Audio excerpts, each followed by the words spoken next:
देवनारायण जी की फड़ पढ़ रहे थे अपन। देवनारायण जी की फड़ की अगर अपन बात करते हैं यहां पर, तो देवनारायण जी की फड़ की बात करें तो राजस्थान की सबसे प्राचीनतम फड़ कौन सी हो जाएगी साहब? देवनारायण जी की। सबसे लंबी भी फड़ किसकी है आपके? देवनारायण जी की है। राजस्थान में सर्वाधिक चित्रों वाली फड़ किसकी है? भाई सबसे लंबी होगी तो सबसे ज्यादा चित्र बने होंगे, इसलिए सर्वाधिक चित्रों वाली फड़ किसकी है साहब? आपके देवनारायण जी की। सबसे छोटी फड़, ये थोड़ा सा समझ से बाहर होगा। ये इसलिए समझ से बाहर होगा क्योंकि एकमात्र फड़ थी जिस पर क्या जारी हुआ था? डाक टिकट। क्या जारी हुआ था? डाक टिकट। और डाक टिकट के कारण ये राजस्थान की सबसे क्या हुई साहब? छोटी फड़ हो गई थी। क्या हो गई थी? छोटी फड़। विशेषता।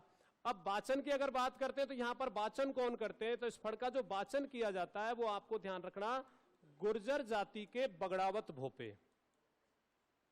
गुर्जर जाति के कौन करते हैं? बगड़ावत भोपे।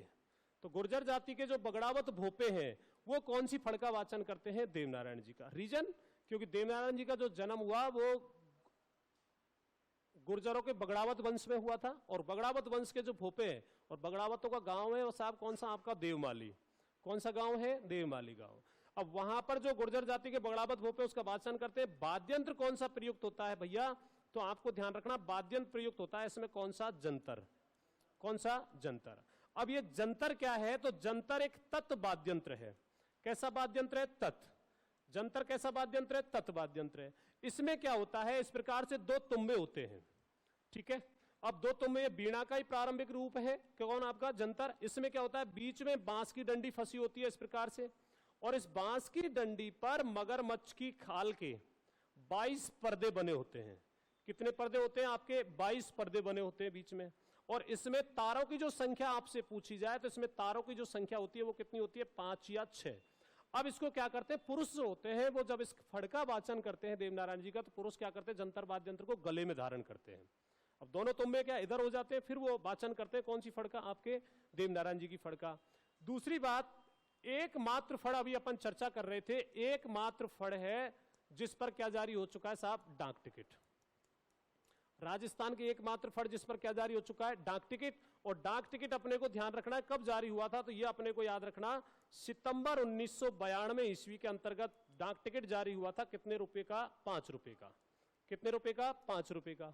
और यह जारी किसने किया था? तो यह जारी किया था स्वर्गीय राजेश पायलट साहब ने। स्वर्गीय राजेश पायलट साहब ने इसको साहब जारी किया था। कौन से, किस पर डाक टिकट जारी किया था? देवनारायण जी की फड़ पर। अगर प्रश्न घूम गया, ये याद रखना, थोड़ा सा ध्यान में रखना, अगर आपसे ये पूछ लिया कि साहब देवनारायण, भगवान देवनारायण जी की फड़ पर डाक टिकट तो कब जारी हुआ है? 1992 में। अगर आपसे ये पूछ लिया कि भगवान देवनारायण पर डाक टिकट कब जारी हुआ, तो ये अपने को ध्यान रखना, सितंबर 2011। और सितंबर 2011 में कितने रुपए का डाक टिकट हुआ था? 5। और उस समय जो डाक टिकट जारी किया था वो किसने जारी किया था? श्री सचिन पायलट के द्वारा साहब डाक टिकट जारी किया गया था। और राजस्थान में एकमात्र ऐसा राजस्थान को मंत्री मिला था उस समय, इनके पास क्या? दूर संचार केंद्र राज्य मंत्री का प्रभार था। राजस्थान में इन्होंने रिकॉर्ड बनाया था। वैसे इनके नाम बहुत सारे रिकॉर्ड है। राजस्थान में रिकॉर्ड बनाया था कि सर्वाधिक डाक टिकट जारी करने वाला जो नेता था उस समय वो कौन था साहब? सचिन पायलट साहब। ख्वाजा मुइनुद्दीन चिश्ती की दरगाह पर डाक टिकट जारी किया, तेजाजी महाराज पर डाक टिकट जारी किया, देवनारायण जी पर इन्होंने डाक टिकट जारी किया था। किसने? आपके सचिन पायलट साहब ने। जबकि देवनारायण की फड़ पर जो डाक टिकट जारी किया था वो किसने किया था साहब? आपके राजेश पायलट जी ने किया था। किसने किया था? दोनों मामले अलग अलग हैं, ध्यान से सुन लेना। देवनारायण पर फड़, भगवान श्री देवनारायण फड़ की बात करेगा तो कब? देवनारायण जी पे बात करेंगे तो कब हो जाएगा? 2011। फड़ पर बात करेंगे तो कब होगा? 1992 में। अब बहुत सी जगह आपको यह पढ़ने को मिलता है कि प्रारंभ में तो साहब 2 रुपए का डाक टिकट जारी हुआ।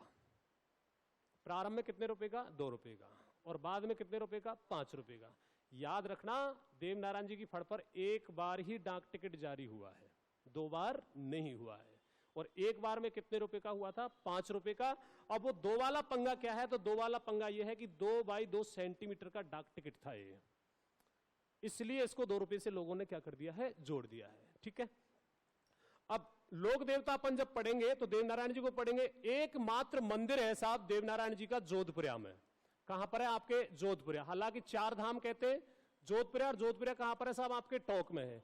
एकमात्र मंदिर है जिसमें पूर्णतः चांदी की प्रतिमा स्थापित की गई है। पूर्णतः किसकी प्रतिमा? चांदी की प्रतिमा। पूर्णतः चांदी की प्रतिमा। हाल ही में 101 किलो यानी 101 किलो चांदी की प्रतिमा बनाई गई है साहब, किसकी? आपके देवनारायण जी। एकमात्र मंदिर राजस्थान में जहां पूर्ण रूप से चांदी की प्रतिमा की क्या की गई है? स्थापना।